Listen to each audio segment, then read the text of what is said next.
All right, everybody, we are back. Finally in the home gym again. It feels great. Back from Texas collabing with Christian Guzman and Max Tuning, of course. Excellent time. Amazing people to work with. Before I want to start this video, I want to let every one of you know that I'm clearing out every piece of clothing that I have, and it's gone for good once it clears out. So I have a 20 or less sale going on the website right now, meaning every single piece of clothing you see on this shelf and on my website is $20 or less, aka the hoodies are $20. The actual shirts and tank tops are all $10 and $15. Once they're gone, they're absolutely gone because I want to restart over this entire clothing line. I want to really apply a lot of my own creativity and ideas to it. So you're going to be seeing a lot more themed clothing coming out now. Kind of like the Team Fluffy shirts, which, by the way, you guys are loving. Starting a movement here, as you can see. Dude, I gotta say, the Team Fluffy shirt is awesome. Not only is it really just to kind of embrace my own comfort, as in like embracing what I like in a physique, because that's what, at the end of the day, it's all about achieving your own goal for your physique. And I realized, little fun fact, little story time here, I realized that after the years of competing and dieting down for shows and whatnot, I was never ever happy at when I was like shredded or really cut down. I started off at 104 pounds.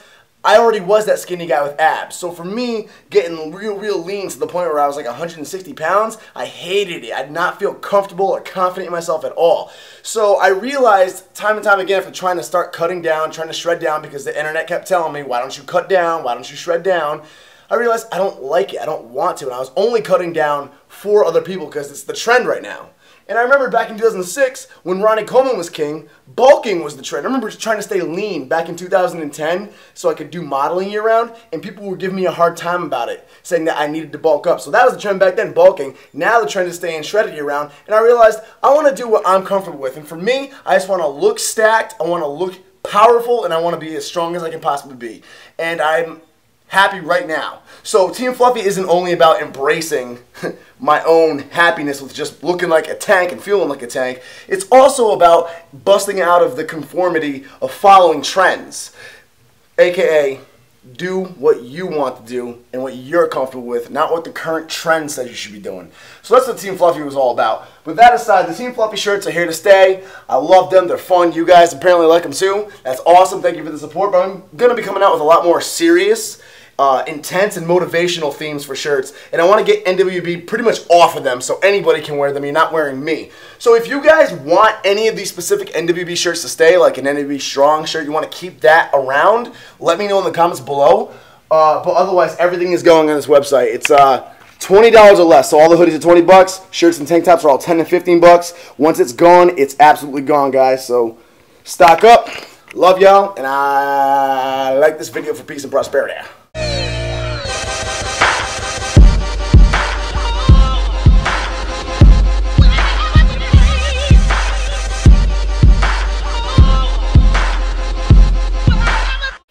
Okay, so the gym bag has been emptied out for the evening. We will not be needing a weightlifting belt, weightlifting chalk, any sort of weightlifting shoes, or really anything at all for this entire week. So for this next week, my gym bag's only function will be to hold my water bottle, cell phone, wallets, and pre-workout.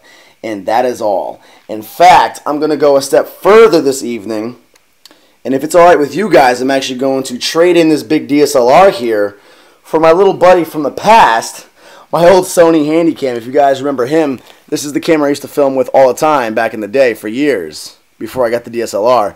I'm just going to take that with me tonight because tonight is a very random, sporadic, unplanned, chill workout. We are on a deload week, ladies and gentlemen. We had an amazing cycle. We ended this training cycle with some crazy ass lifts, and I just got back home from Texas where I set 2 new PRs on both the deadlift and the bench press, and that is like my 3rd bench press PR of this month. So we are going to take it easy tonight, focus on just light hypertrophy, really feeling the squeeze, tackling all of the non-pressing movements, basically focusing on making those pretty gains, getting a nice pump in the shoulders, a pump in the arm, a pump in the back, focusing on training like a bodybuilder would close to a show, training like a bodybuilder just like the old like the old days. Also, you may have noticed that I have this nice desk set up, nice business area set up over here, but still have a blanket hanging on my window. That is literally because I just keep forgetting to buy a curtain. Like every single time I go out, I totally forget about the fact that I need a curtain until like it comes nighttime and I'm like, oh, I gotta hang up my blanket. So it kind of clashes with like the nice work area I have going on, but one day I'll get that curtain. Anyway, I will see you in the gym for a nice, stress-free, anxious-free, psych-up-free, amp-up-free, peace of mind workout tonight. Excited. Me, the squat rack, the deadlift platform, and the bench are in a trial separation. And it's really hard right now. Like, we just officially broke up like a couple of days ago. Just a trial separation. We need space. And it was really awkward today because I ran into all three of them. Like, I knew they would be at this gym. I knew it was a bad idea to come here. I knew it would be awkward if I ran into them, and it was. So anyway, despite them being in the corner watching me, I still tried to just enjoy my night with my new fling, which is the incline bench and the dumbbells.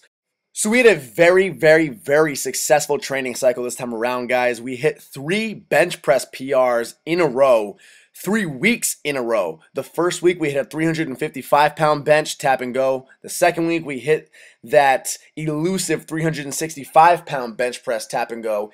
And the third week in a row, I hit a 340-pound paused bench that I would use in a competition with more strength in the tank, if you ask me. So a very successful run with the bench press. And stay tuned, guys, because the next video I come out with on this channel here is going to be a video breaking down exactly how I broke past my bench press plateau. Because if you guys recall, about a month ago, I was struggling with a very nasty plateau on the bench press. So quite clearly, I smashed through it, very happy with it, and I'm going to make a full video laying out exactly what measures I took to do that. As for the squat, we hit 2 PRs in a row, 2 weeks in a row. The first week was a 455-pound squat. The second was a 460-pound squat. And even the deadlift, guys, even though I had just switched back to conventional like the last 2 weeks of the cycle with little time to practice it, I still managed to ask all of the coaches and elites, like I said I was going to, about my form, fix my form, and even come with 2 different PRs. The first was 500 for a couple of reps, the first time I'd ever pulled 500 for more than 1 rep. And the second one was that nice, clean 520-pound pull. So I'm very, very excited. In fact, Jason Blaha critiqued my 520-pound pull, and he himself suggested that I have probably 550 pounds in me strength-wise. My technique does not, and my technique is what I need to keep practicing, and that's fine. I knew that was the big thing I had to work on anyway. But I'm very excited that the potential is there. So a great run, guys, a lot of PRs. But the thing is, as you know, I dragged the PR weeks out way longer than they should have been dragged out. You're really only supposed to designate 1 week to PR if you're going to PR at all. Treat it like a competition week, and that's it. But because I had the Christian Guzman collab, because I was moving one of the weeks, it got extended. Not a big deal. My body handled it just fine. However, it is time for a deload week, and this is what you're watching right now, guys. A deload week is not as necessary as some people make it out to be. Some people act like you have to throw in a deload week every 4 weeks, automatically thrown into your schedule. However, I really think that's just kind of babying yourself. In all reality, I believe a deload week is completely subjective. There's no one right or wrong time to schedule it into your training split. It's simply just when you feel like you need a deload, take one. So when you feel symptoms of your CNS getting maxed out, when you're not having as good of workouts anymore, you're feeling tight, strained, sore, like over the top, it's time to take a deload week. Now, I actually feel pretty damn good. I don't have an ounce of pain or anything, but I just understand that training 100% of your max for like 3 weeks in a row is just not good, especially when you're natural. You don't have the additional hormones coming in to help your recovery. So I decided to play it extra safe to avoid injury, to ensure longevity. Because I went 3-4 weeks in a row of 100%, I'm now going to cut out all of my big 3 lifts altogether for the entire week. So as you're seeing, there's no bench pressing, there's no squatting, there's no deadlifting. Well, there will be a little bit of light squatting at the end, but it's very, very, very light. In fact, I'm using flat shoes, no Olympic shoes, not using knee sleeves. I'm using a high bar technique, and I have no more than 225 on there, and I'm doing like 3 to 5 second ass to grass pause reps. And that's simply just to practice activating my core. That's not going to give me any sort of like an overload workout. So anyway, the whole week is just going to look like this, guys. As you know, I can't take a week off. It throws me off so bad. I've discussed that in past videos. And I can never do a deload week where I continue doing the big 3 movements and just make them lighter and less volume. I can't. I can't. I get greedy and I always end up losing my self-control, and I always end up doing way more weight on the bench press than I should be doing for a deload. I always end up pushing it a little bit because it's addicting.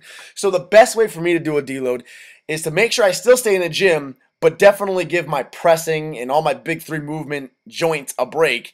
And that's to go in the gym and do a bodybuilder pump style workout. So as you see, very light incline dumbbell flies, very light pull downs with the hammer strength, doing no heavier than 2 plates per side with a very long pause at the bottom of the rep. We did some rear delts, some side delts, using only 25-pound dumbbells. The last set was a drop set from 40 pounds down to 20 pounds. We hit some cable tricep pushdowns, some face pulls, never going to failure, never overexerting ourselves. Even with these barbell curls here, my biceps have always responded to quick, heavy exercises. So I just did 1 set with the 45s for 8 reps, dropped it down to 25 for like, I don't know, 13, 14, 15 reps, and that was it. Those 2 sets are all I did. And that's all I really need. Again, not trying to push overload or exert myself here. Just a nice, pretty Gainz type of a pump. And this, again, keeps me in the gym, so I'm hot. I'm not going to lose it and be disoriented when I get back in the gym next week to restart my cycle, but it gives my joints a break.